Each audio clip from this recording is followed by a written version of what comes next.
নমস্কার বন্ধুরা, চলুন আজকে আমরা গাটি কচু দিয়ে একদম নতুন ধরনের একটা রেসিপি তৈরি করে ফেলি। তার জন্য এখানে গাটি কচুর খোসাটা ফেলে দিয়ে বেশ কিছুটা গাটি কচু এরকম টুকরো করে কাটা আছে। রয়েছে বেশ কয়েক কোয়া রসুন, রয়েছে কাঁচা লঙ্কা আর রয়েছে একটু নারকেল বাটা। এখন সব উপকরণ আমরা শিলে বেটে নেব। প্রথমেই আমরা গাটি কচুটাকে বেটে নিচ্ছি। আপনারা চাইলে কিন্তু এটা মিক্সিতেও পেস্ট করে নিতে পারেন। তো আমাদের কিন্তু কচুটা বাটা হয়ে গেছে, সেটা তুলে নিলাম। এবারে আমি শিলে নারকেলটা বেটে নিচ্ছি এবং একই রকমভাবে এই রসুন আর কাঁচা লঙ্কাটাও বেটে নেব।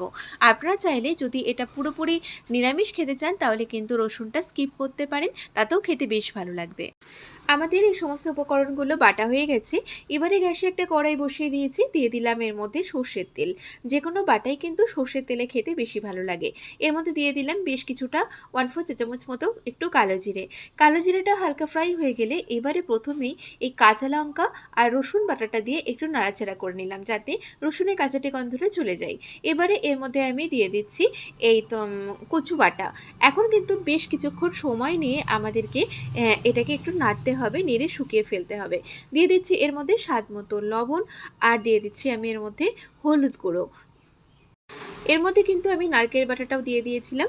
এখন এটাকে বেশ কিছুক্ষণ এইভাবে নাড়তে থাকবো। আঁচটাকে একটু কমিয়ে নিয়ে এটাকে একদম শুকিয়ে ফেলতে হবে। তো দেখুন, এটা আমাদের অনেকটাই বেশ শুকিয়ে এসেছে।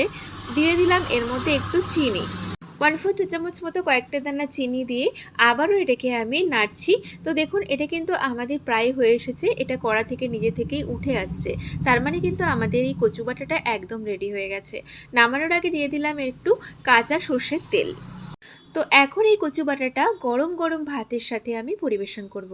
তো আমাদের আজকের ভিডিওটা ভালো লাগলে ভিডিওটাতে লাইক, শেয়ার, কমেন্ট করবেন। আর চ্যানেলটিকে সাবস্ক্রাইব করবেন নিত্য নতুন রেসিপি পাওয়ার জন্য। আপনারা সবাই খুব ভালো থাকবেন, সুস্থ থাকবেন। আমি আবারও হাজির হব নতুন কোনো রেসিপির সাথে বা নতুন কোনো ভিডিওর সাথে। নমস্কার।